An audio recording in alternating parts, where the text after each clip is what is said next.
Yep. Okay, you saw that?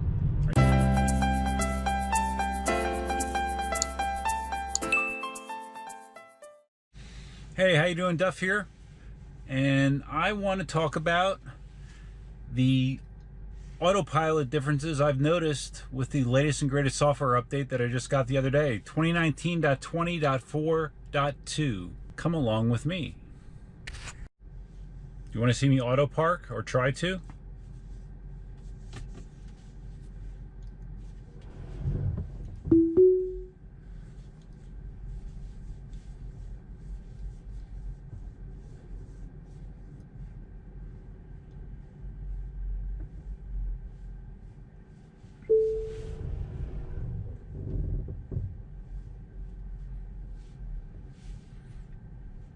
You may remember I've talked about doing this before and me chickening out. Of course, I hate the way that it turns the wheel when you're not moving, grinds the shit out of your tires. That kind of sucks. All right, we're backing. We're kind of S-ing into the spot. Let's see if we wind up straight. Okay, we look straight. Okay. It's funny, on the image there on the left, it looked like we weren't straight, but we actually are pretty straight. So it worked. Auto park does work. Although I could park it myself quicker and I wouldn't grind the shit out of my tires. So one thing I've noticed since turning on the be first to receive software updates option is that you get a lot more frequent software updates, and you wind up getting these small revisional updates as opposed to just getting the more major revisions. So like I mentioned, I had gotten updates on I think either 2 days apart or 3 days apart. Got revisions of this update, which is fine. It's just something different. But I do like being able to be one of the first ones to receive stuff. So it's a good feature as far as I'm concerned. So I use autopilot pretty frequently on my commute, and first a disclaimer, I know that officially autopilot's supposed to be only used or it's designed currently for like limited use roadways, you know, like highway driving and that kind of stuff, but obviously people use it for a ton more than that, and of course Tesla knows that. So my experiences are using it in a normal commute where I'm on conventional roadways, not limited access roadways. And since I've been using it a lot, there's certain spots where I have noticed consistent behaviors with autopilot. And I've noticed with these latest revisions of software that those reactions have been slightly different. So I want to talk about those as I make my way home. 522, would you like your receipt? No, it's okay. My coffee habit continues. It's a nasty, nasty habit. So I am very much a creature of routine. And my routine normally is I'll get coffee on Tuesdays and Thursdays after work. Today is Wednesday, and I'm getting coffee. But there is a reason to that. The reason is that I plan to mow the grass when I get home, and because I will be mowing the grass, I won't be eating dinner until later. So the coffee is my appetite suppressant to help me get through that time period without significant hunger discomfort. There's a reason for everything I do, if you want to know it. So I've even used autopilot in little shitty roads like this. You know, the speed limit on this road is 25 miles an hour. It's a single lane on each side. It even has speed bumps. And as you will see here, autopilot handles this situation just fine. Speed bumps don't seem to concern it. But of course it doesn't, at least it doesn't indicate on the screen that it sees anything. So it goes over it at the same speed, but it doesn't seem to care. Here's another one. Let's do it. Speed bump.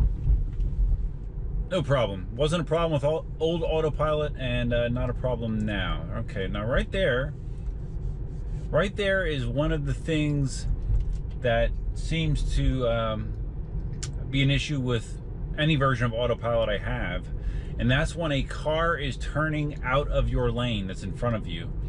It's interesting that it did it with that car making a left-hand turn right there. I more often see it with a car that's making a right-hand turn, where the car will totally clear your lane and the Tesla will slow down disproportionately, more than it needs to. And not only will it do that, but then it will accelerate briefly, but then slow down again. It'll kind of jerk and pause a second time before it actually passes the car that's turning. So I'm not sure what that's all about, but I've noticed that behavior ever since I've owned the car. I saw that Brian from I1 Tesla did a video the other day about the what's it called, emergency lane departure feature that was recently introduced, where you have the option to allow it to just warn you if you cross over the line when autopilot's not engaged. And you can also have it actively assist you, like correct you back into your lane when it detects that's happening. And I found his video was kind of confusing because it didn't seem to be consistent at all. In certain situations, he was drifting over the lane, the center line, and the car corrected. Excuse me. The car corrected like you would expect it to. But there was multiple situations where it did not. And he was trying to establish if it had something to do with the lighting because of shadows and sun. And it seemed to definitely not care if you veered off the road line to the right. Now, on the road that he was doing the testing on, it did not have a line on the right-hand side. So maybe the car needs a physical painted line on the right side in order to correct you from going over that. But it seemed like in his testing, if he would have let it go, it would have let him drive right off the right side of the road. So I'm kind of confused by that feature. And I actually do have the assist version of autocorrect turned on right now. I haven't had it have to help me though up to this point. Okay, autopilot is once again engaged. This is another area of my commute where I will see autopilot overreact in some situations. I don't know that we'll get it right now. It doesn't look it. A lot of times there's cars exiting this shopping center. They cut across the lane to make a left-hand turn. Autopilot, even though if there's plenty of space to allow the car to pass without decelerating, autopilot seems to be extremely overreactive in that situation. It will hit the hooks hard if a car pulls out in front of me just across the lane, even if it's 200 yards ahead or 100 yards ahead or whatever. It will jam it'll jam on the brakes like it's trying to avoid an accident, and that behavior is borderline dangerous. Like right now, right there, you saw that car is turning left, and it did the double slowdown. It slowed down as the car was getting over, and then once we were about ready to pass it, it slowed down again. So I'm not sure why it does that. But anyways, as I was saying, the overly aggressive braking in the situation where a car is just going across the lane to make a turn, that could definitely be a accident waiting to happen. If you have someone riding your ass behind that's not paying attention, I could see a potential rear ending coming out of that behavior. I actively monitor those situations and will take over as soon as I see them arising. Okay, so this is upcoming here is another situation where autopilot can be a little bit flaky, especially if you're going through, this is a rather wide intersection. A wide intersection that you're just pulling out from the light where you're going slow, that definitely seems to be the most problematic. The car seems to get confused more so than if I had a green light and I was going right through it at the speed limit. The car, I guess it doesn't have as much time to think about it, and it'll normally track that just fine. But in a situation where you're pulling out and you're going slow across a wide intersection, there can be a lot of variance. The car will almost kind of fishtail as it goes through the intersection. It probably looks quite interesting to people around you. But what I've noticed is since this update, it seemed to be less so. It wasn't doing that as much as it was in the past. And this intersection is one of the ones that it does it pretty consistently. So I wanted to see how it does here. So here we go. We are in autopilot. So I have my hand here just in case. I always have my hand close by when I'm going through a wide intersection just because of this behavior. So here we go. Okay, correcting the left a little bit. All right. Yeah, that wasn't That wasn't bad. It's typically worse. And especially when you have those intersections that have those dotted lines that help guide cars that are turning. In the past, that has been very problematic and causes weird stuff to happen. So even though you did see some back and forth there, that was better than what it used to do. So I definitely noticed an improvement in those situations. Now we have another intersection coming up ahead that, again, consistently can be problematic. So we'll see how he does when he gets there. It's weird too how the speed limiting kicks in randomly. Like the speed limit on this road has not changed, and I was cruising at 52 just fine on autopilot, but then about a quarter mile back it says, okay, auto steer speed limited to 50 miles an hour for some reason, just in this section, and it will go away. It'll allow me to go back over 50 shortly now. So basically there's about a half-mile portion back there where it would not let me go more than 50 miles an hour on complete autopilot. So that's strange. Okay, so now here's one of these intersections that can be a problem. So I'm ready to take over, but we're going pretty fast. Yep. Okay, you saw that? Or you heard that? Just for a second, again, it was those turning lanes, those dotted turning lines that confused it for a second. But it popped up and was gone that quickly. So in reality, it went through the intersection pretty straight, but it was a little bit concerned there for a short period of time. I'm really curious, once full self-driving becomes reality, you know, obviously it's supposed to be able to read stop signs and traffic lights, but I wonder if it's going to actually see and react to the brake lights on other cars. Because one thing autopilot does is it doesn't, a lot of the time it doesn't do a good job in estimating how much braking is required. It will accelerate or keep speed up longer than a human being would be if they're coming into a pack of stopped cars, and then it'll hit the brakes hard to compensate. But I'm just wondering if it's going to be able to read the brake lights on other cars and use that to identify situations where it can kind of more coast to a stop instead of hitting the hooks hard and braking in a strong manner. All right, we're coming up to another situation that can be problematic for autopilot. Right now you have 3 lanes of traffic. This right lane goes away after the traffic light, and then you have people like that they're trying to get ahead, so they will merge in sort of abruptly after this traffic light. And of course autopilot can overreact in that situation as well if someone quickly comes over into your lane. Okay, I went across that intersection just fine, but it looks like I don't have anyone coming up on my right, so I don't think I will have a problem this time. I just want to see what my follow distance is set at. Okay, well, I am set at a 3 follow distance, which is about as low as I want to go. I was thinking it was actually more than that, the way that it seemed like it was a little overreactive with the braking. All right, so now we got two lanes here. Got 2 lanes for a mile or so, and then it opens back up into 3 lanes. This situation here, it typically has no problem with. Works fine. Let's bump the speed up. Speed limit's 45. Some people go 60 here, 60 plus. But we'll set our max at 52, and we'll be back when the next interesting thing comes up. All right, you can do a lane change autopilot in this situation. Here we go. Checks the blind spot, it's safe, changes the lane, turns off the turn signal, and now we are residing in the left lane, which will become the middle lane very shortly. Okay, intersection ahead.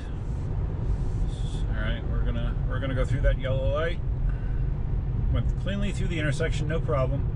It's interesting that I wasn't aware that the pause and then double pause when someone is turning, going into a turning lane, happened to the left as well to the right. Because I've had it happen 3 times now with a car that was exiting to the left. It did that behavior where it brakes harder than it needs to, pauses, and then just as you're about ready to pass the car, it brakes again. It's done that very consistently. I thought it only happened with right-hand turns. Okay, once again, we're at one of the wider intersections. We're going to be going through it slowly on autopilot, and let's see how it does. Again, in the past, this was a combination that didn't work out very well. Let's see how it does now. This is one of the things that appears to be better to me with this latest software release, that it handles this scenario better. So, okay, well, here we go.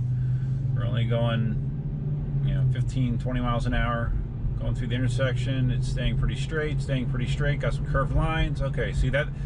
It definitely handled that better than it has in the past. So they have made some improvements as far as that goes, as far as I can tell. I definitely noticed that it's going through intersections without as much deviation as it did in the past. All right, here we go. The braking. All right, that wasn't as bad of a braking job as I've seen in the past. That was pretty gradual. But once again, here we have a wide intersection. Going to be going across this slowly. Let's see how she does. Let's go. Hand here just in case. Very smooth, very straight, hardly any deviation at all. So it really seems like they've tweaked that aspect of autopilot. And the other positive situation that I've noticed, and I'll have an example of that later in the drive, is the situation where you have lanes merging. Because all of a sudden your single lane becomes a wide lane as it merges, and the car had the tendency in the past to want to just swing over quickly and hug that left line. And in my situation, the lane that's merging in is on the left, so in theory you could be actually cutting someone off that was trying to merge late.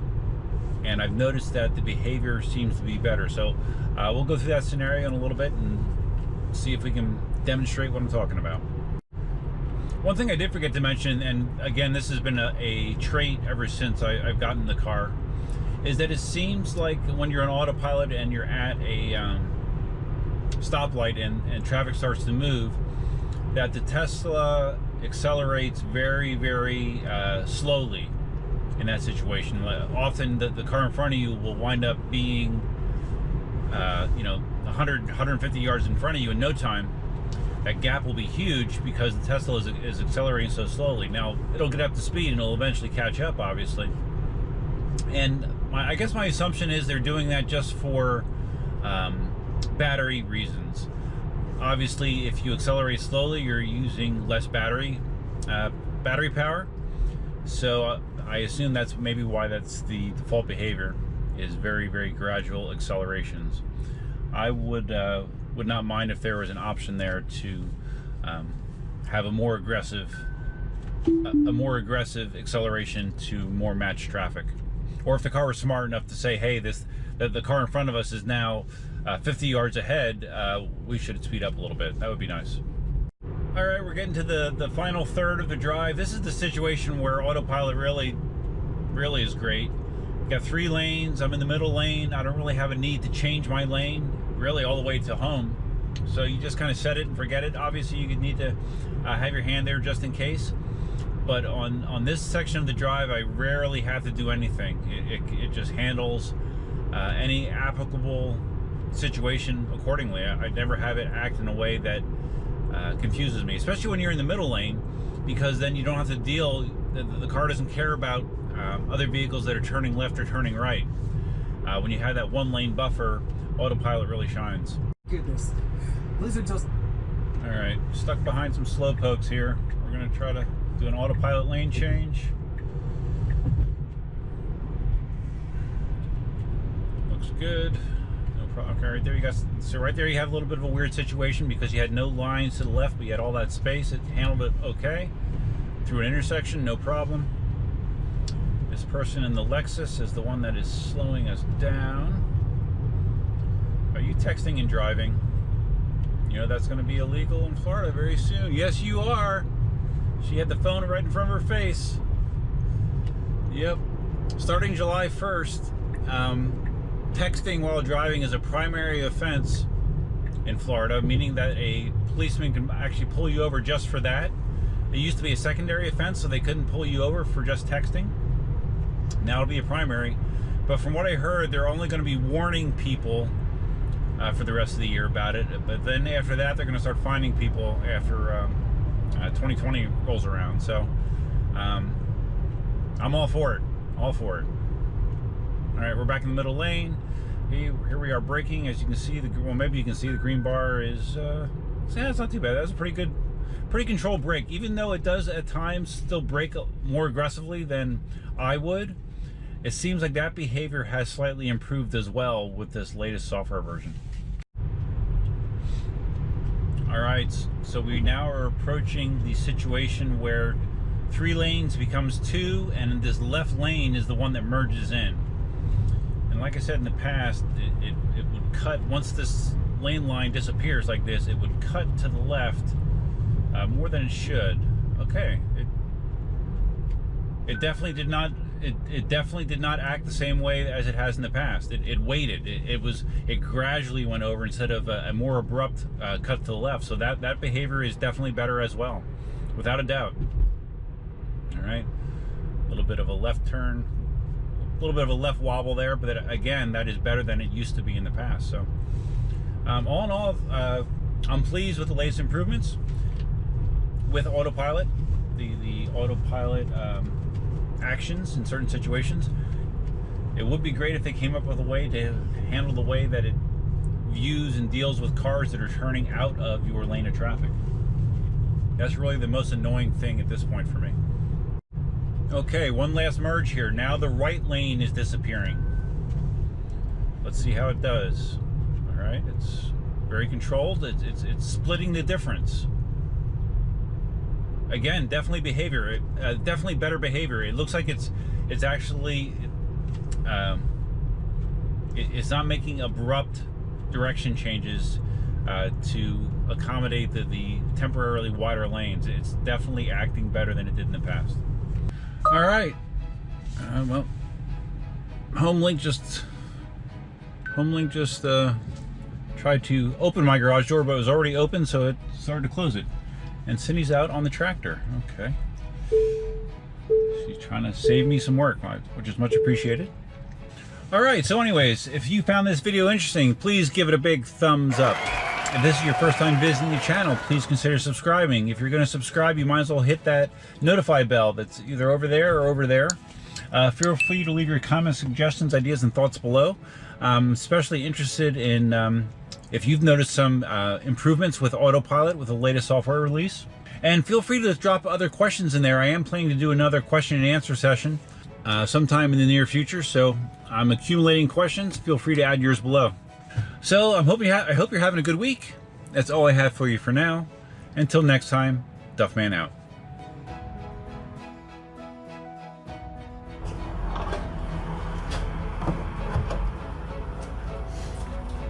Gotta love the auto opening trunk.